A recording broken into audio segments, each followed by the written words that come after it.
Headlines प्रायोजक राम बंधू सर्वोत्तम मसाले राम बंधू मसाले।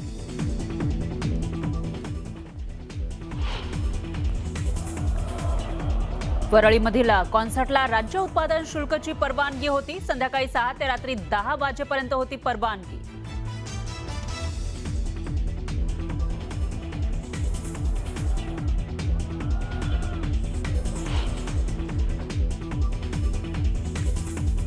नवनीत राणांचा हा विषय राष्ट्रवादी काँग्रेस पक्षाकडून उमेदवारी देण्याचा संपलेला आहे। नवनीत राणांना राष्ट्रवादीकडून राज्यसभेच्या उमेदवारीची शक्यता मावळली।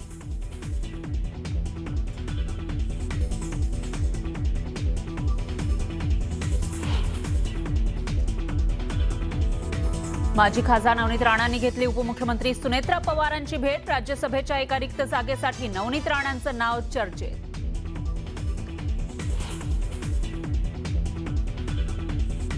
धाराशिवच्या लोहारामध्ये मंदिराच्या जागा वाटपावरून 2 गटात तुफान हाणामारी, 20 जणांवर गुन्हा दाखल।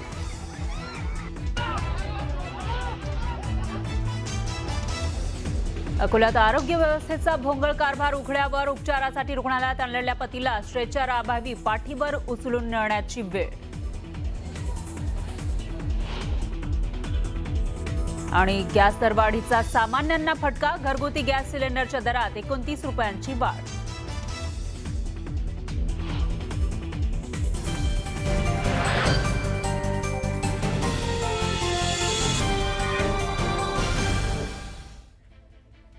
नमस्कार, मी फराह खान, तुम्ही बघताय महाराष्ट्राचा number 1 Marathi news channel news 18 Marathi, आवाज महाराष्ट्राचा। आणि बुलेटिनच्या सुरुवातीला एक ब्रेकिंग न्यूज आहे। वरळीमधल्या म्युझिक कॉन्सर्ट प्रकरणामध्ये महत्त्वाची माहिती समोर येते। कार्यक्रमाला एक्साइज डिपार्टमेंटची परवानगी होती अशी माहिती आहे।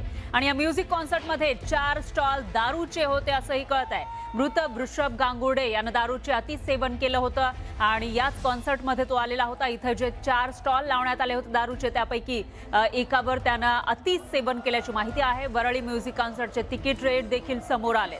4000 रुपये प्रति व्यक्ती असे तिकीट होतं आणि सायंकाळी 6 ते रात्री 10 पर्यंत कार्यक्रम होता, त्याला परवानगी होती अशी माहिती आहे। कार्यक्रम वेळेत संपवण्यात आला असंही पोलीस सूत्रांनी सांगितलेलं आहे। तर ही दृश्य आपण बघू शकतोय। वरळीमध्ये जो कॉन्सर्ट म्युझिक कॉन्सर्ट आयोजित करण्यात आला होता त्याची ही दृश्य आहेत आणि याला उत्पादन शुल्क विभागाची परवानगी होती अशी माहिती समोर आलेली आहे। आणि त्याचबरोबर इथं 4 स्टॉल दारूचे होते अशी माहिती समोर आली। आणि याच कॉन्सर्टमध्ये सहभागी झालेला वृषभ यानं दारूचं अतिसेवन केलं आणि त्यानंतर त्याचा मृत्यू झाल्याची माहिती समोर आली आहे। वृषभ गांगुर्डेचा याच कॉन्सर्टमध्ये गेल्यानंतर दारूचं अतिसेवन केल्यानंतर मृत्यू झाल्याची धक्कादायक माहिती समोर येते। त्यामुळे आता या सगळ्यासाठी जबाबदार नेमकं कोण असा सवाल उपस्थित होतोय। ही दृश्य आपण बघू शकतोय। क्लाउन क्यून्स्टल आउटवर्ल्ड कॉन्सर्ट जो वरळीमध्ये आयोजित करण्यात आला होता, उत्पादन शुल्क विभागाने त्याला परवानगी दिलेली होती। संध्याकाळी 6 ते रात्री 10 वाजेपर्यंत त्याला परवानगी होती।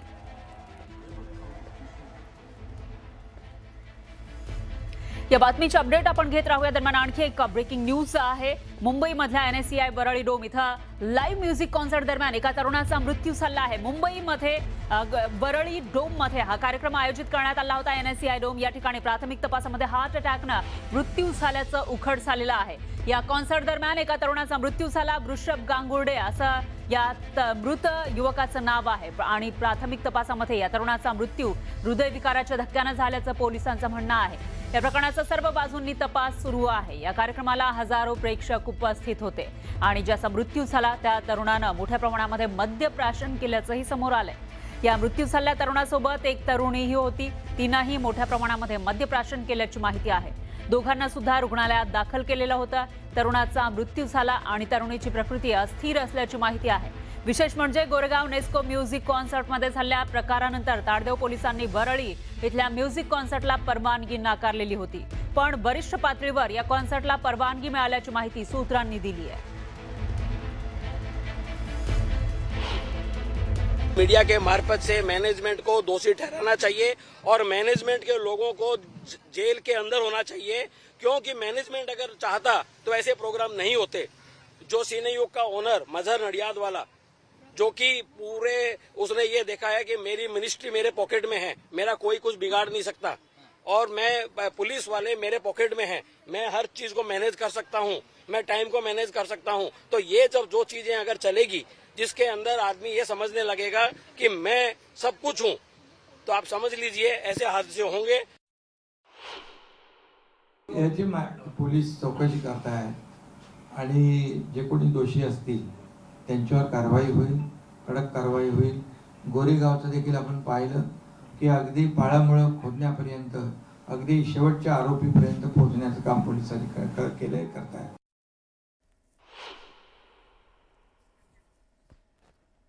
आणि सगळ्या विषयी अधिक माहितीसाठी आपले प्रतिनिधी संकेत वरख हे आपल्या सोबत जोडले गेले आहेत। संकेत, याआधी सुद्धा कॉन्सर्टमध्ये सहभागी झालेल्या काही तरुणांचा मृत्यू झाला होता आणि त्यानंतर आता वरळी मधल्या या कॉन्सर्टमध्ये एकाचा मृत्यू झालाय, काय अपडेट्स आहेत आणि नेमकं कोण जबाबदार आहे या सगळ्यासाठी?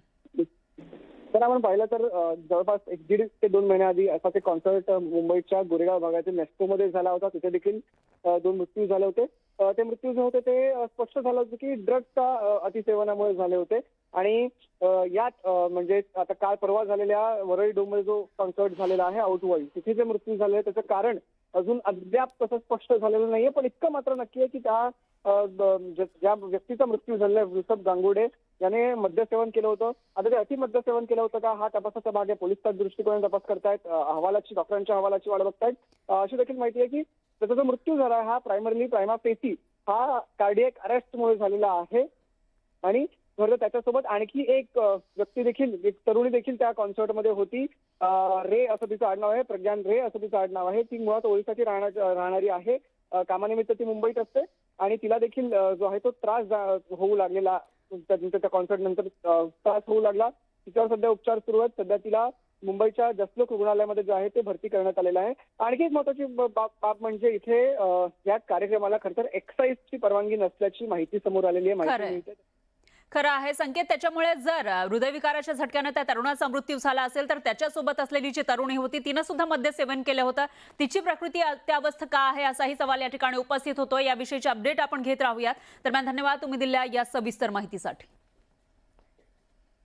आणखी एक ब्रेकिंग न्यूज आहे। मुंबईमधल्या याच वरळी डोममध्ये झालेला प्रकार कॉन्सर्ट की रेव पार्टी होता असा सवाल या ठिकाणी उपस्थित होतोय। वरळी डोममध्ये जो प्रकार झाला होता तो कॉन्सर्ट होता की रेव पार्टी असा सवाल उपस्थित झाला आहे, कारण या कॉन्सर्टमध्ये सहभागी झालेला एक तरुण ज्यानं अति मद्यसेवन केलेलं होतं त्याचा मृत्यू झालाय। जरी कार्डियक अरेस्टनं त्याचा मृत्यू झाल्याचं सांगितलं जात असलं तरी देखील त्याच्यासोबत असलेली जी तरुणी होती ती सुद्धा अत्यावस्थ असल्याचं कळतंय। त्याच्यामुळे हा जो कॉन्सर्ट होता वरळी डोममध्ये तो रेव पार्टी होती की कॉन्सर्ट होता असा सवाल या ठिकाणी उपस्थित करण्यात आलाय। सोशल मीडियावर पोस्ट करताना वेअर हाऊस रेव पार्टी असा उल्लेख करण्यात आलेला आहे। यामुळे नेस्को नंतर देखील प्रशासनाला जाग आली नाही का असा सवाल यामुळे उपस्थित होतोय।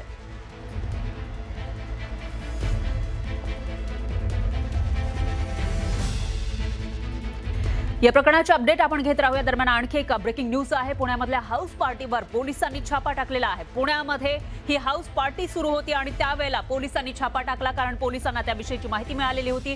पुण्यात आळंदी मरकळ रस्त्यावरच्या बंगल्यामध्ये सुरू असलेल्या हाऊस पार्टीवर हा छापा टाकण्यात आलेला आहे। या पार्टीमध्ये अनेक तरुण तरुणी झिंगलेल्या अवस्थेमध्ये होते आणि या पार्टीत पोलिसांनी अंमली पदार्थ सुद्धा जप्त केल्याची माहिती आहे। म्हणजे एका घरामध्ये ही पार्टी आयोजित करण्यात आली होती, मात्र त्या ठिकाणी एकतर तरुण तरुणी हे झिंगलेल्या अवस्थेत होते, तिथे अंमली पदार्थ सापडल्याची माहिती आहे। प्रोजेक्ट एक्स असं या पार्टीला नाव देण्यात आलं होतं। विनापरवाना दारू साऊंड झिंगलेले तरुण तरुणी असा मध्यरात्रीपर्यंत हा धांगडधिंगा सुरू होता अशी माहिती समोर आली आहे।